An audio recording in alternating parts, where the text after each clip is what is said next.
കേരളം ഓരോ ദിവസവും മുന്നോട്ട് പോകുന്നത് പ്രത്യേകതരം അടവ് തന്ത്രങ്ങൾ കാണിച്ചിട്ടാണ്. എങ്ങനെയാണ് മുന്നോട്ട് പോകുന്നത് പറയാൻ പറ്റില്ല. അത്തരത്തിൽ ഒരു മെയ് വഴക്കത്തോടു കൂടി തന്നെയാണ് ഓരോ ദിവസവും കേരളം മുന്നോട്ട് പോകുന്നത്. സാമ്പത്തികമായി വളരെ പരാജയപ്പെടലാണ്.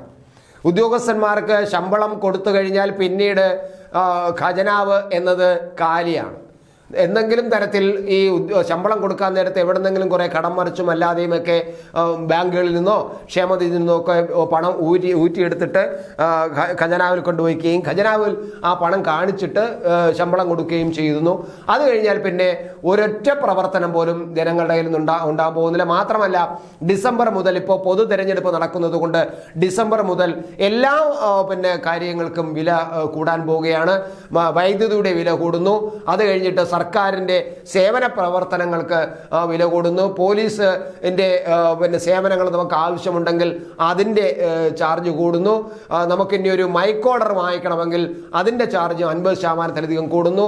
ഇങ്ങനെ എല്ലാ സർക്കാർ സേവനങ്ങൾക്കും സർക്കാർ സർട്ടിഫിക്കറ്റുകൾക്കും എല്ലാം ഇനിയിപ്പോൾ നമ്മൾ അടച്ചിരിക്കുന്ന തുകയെക്കാളും 50%-ലധികം തുക അടച്ചാൽ മാത്രമേ നമുക്ക് ഇനി അതെല്ലാം കിട്ടുള്ളൂ. അങ്ങനെ ഡിസംബർ മാസം മുതൽ എല്ലാം വില കൂട്ടാൻ സർക്കാർ നിശ്ചയിച്ചിരിക്കുമ്പോൾ ഇപ്പോൾ നമ്മൾ കേൾക്കുന്നത്, അതായത് ക്ഷേമനിധി ബോർഡുകളിൽ നിന്നുമൊക്കെ പണം എടുത്ത് മുന്നോട്ട് പോകുന്ന, ഡിസംബർ മുതൽ കടം എടുക്കാൻ അനുവദിച്ചില്ലെങ്കിൽ ഭരണം നിന്നു പോകുന്നുള്ള അവസ്ഥ നിൽക്കുമ്പോൾ നമ്മുടെ ഒരു വക്കീലിന് വേണ്ടിയിട്ട് ഒരു ദിവസം കോടതിയിൽ വന്ന് സർക്കാരിന് വേണ്ടി വാദിച്ചതിന് ഒരു വക്കീലിന്, സുപ്രീം കോടതിയിൽ വാദിച്ചതിന് വക്കീലിന് 15.5 ലക്ഷം രൂപ അനുവദിച്ചുകൊണ്ട് ഇപ്പോൾ സർക്കാർ ഉത്തരവാക്കിയിരിക്കുന്നു.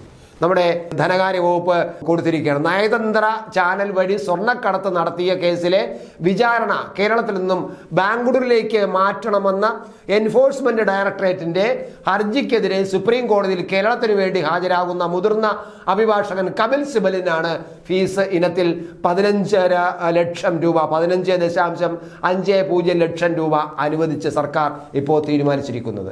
2024 മെയ് 7 സുപ്രീം കോടതിയിൽ വാദത്തിനെത്തിയതിനാണ് 15.5 ലക്ഷം രൂപ നവംബർ 5 അനുവദിച്ചത്. ഓരോ സിറ്റിങ്ങിലും ഇത്രയും തുകയാണ് കപിൽ സിബൽ ഈടാക്കിക്കൊണ്ടിരിക്കുന്നത്. കപിൽ സിബലിനെ കൊണ്ട് സർക്കാർ വേറെ 1-2 കേസുകളും വാദിക്കുന്നുണ്ട്. ഇതേ കേസിൽ ഹാജരായതിനു മുമ്പും 15 ലക്ഷം രൂപ കപിൽ സിബലിന് നൽകിയിരുന്നു.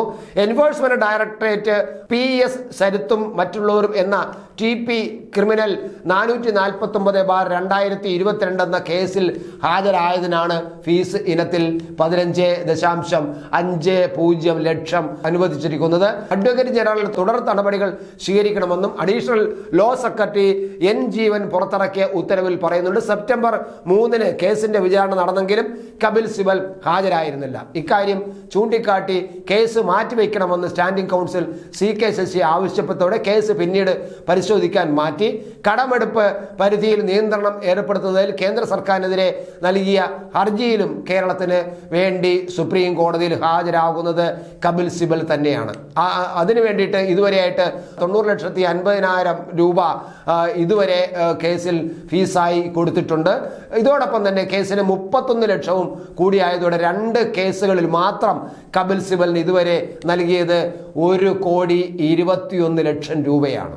ഇനി ഇപ്പോൾ ഈ കേരളത്തിൽ സാമ്പത്തികമായിട്ട് ഇത്ര ഗുരുതരാവസ്ഥയിൽ നിൽക്കുമ്പോൾ, അടുത്ത മാസം അല്ലെങ്കിൽ ഈ നവംബർ വരെയെങ്കിലും കടന്നു പോകാൻ പറ്റാത്ത അവസ്ഥയിൽ നിൽക്കുമ്പോൾ എന്തുകൊണ്ടാണ് ഈ കപിൽ സിബലിന് 15.5 ലക്ഷം രൂപ കൊടുത്തത് അല്ലെങ്കിൽ അനുവദിച്ചതെന്ന് പറഞ്ഞാൽ ഈ സെപ്റ്റംബർ 3 ഈ കേസിന്റെ വാദം വച്ചിരുന്നു. ആ 3 കേസിൽ കപിൽ സിബൽ പങ്കെടുത്തില്ല. കാരണം മെയ് മാസത്തിൽ പങ്കെടുത്തതിന് സംസ്ഥാന സർക്കാർ കാശ് കൊടുത്തില്ല.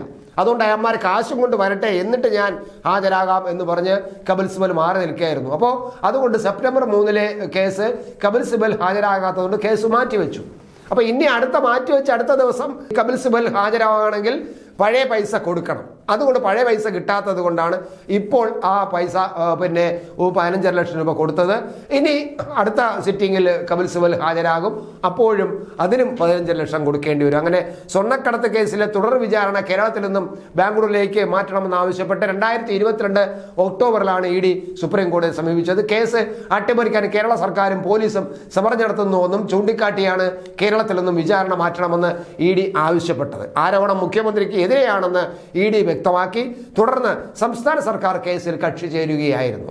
വസ്തുതകൾ അടിസ്ഥാനമാക്കി അല്ലാതെ മുഖ്യമന്ത്രിയുടെ പേര് വലിച്ചിഴക്കരുതെന്നും സംസ്ഥാന സർക്കാർ കോടതിയിൽ ആവശ്യപ്പെട്ടു. അങ്ങനെ മുഖ്യമന്ത്രിയുടെ പേര് അതിൽ നിന്നും ഒഴിവാക്കാൻ വേണ്ടി മാത്രമാണ് കേരളത്തിന്റെ ഖജനാവിൽ നിന്നും കപിൽ സിബലിന് ഇതുവരെയായിട്ട് ഈ ഒരു കേസിൽ തന്നെ 35 ലക്ഷത്തിൽ, അതായത് 35 ഇപ്പോഴത്തെ പൈസയിലാണ് ചേർന്നേശം 35 ലക്ഷത്തിലധികം രൂപ ഇപ്പോൾ തന്നെ കൊടുത്തിരിക്കുന്നതെന്ന് നമ്മൾ കാണേണ്ടതാണ്. കൃത്യമായിട്ടും ഇതാണ് ഒരു ദുർഭരണം, ഇതാണ് കേരളത്തിൽ കാണുന്നത് നമ്മൾ എന്ന് മനസ്സിലാക്കുകയും വേണം.